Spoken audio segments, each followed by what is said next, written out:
સુભાષનગર વિસ્તાર નજીકથી ચોરો મોટરસાયકલ સાથે એક ઇસમને ઝડપી પાડતી પોલીસ.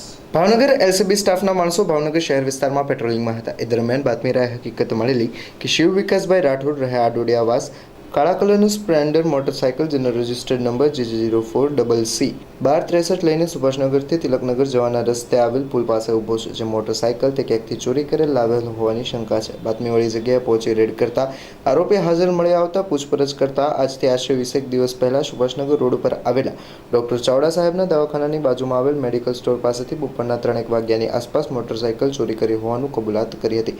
પોલીસે આરોપી શિવ વિકાસભાઈ રાઠોડ ઉંમર વર્ષ 19ને ઝડપી લઈ બાઇક તેમજ મોબાઈલ ફોન મળી કુલ 25,000નો મુદ્દામાલ કબજે કરી ગુનો નોંધી કાયદેસરની કાર્યવાહી હાથ ધરી છે.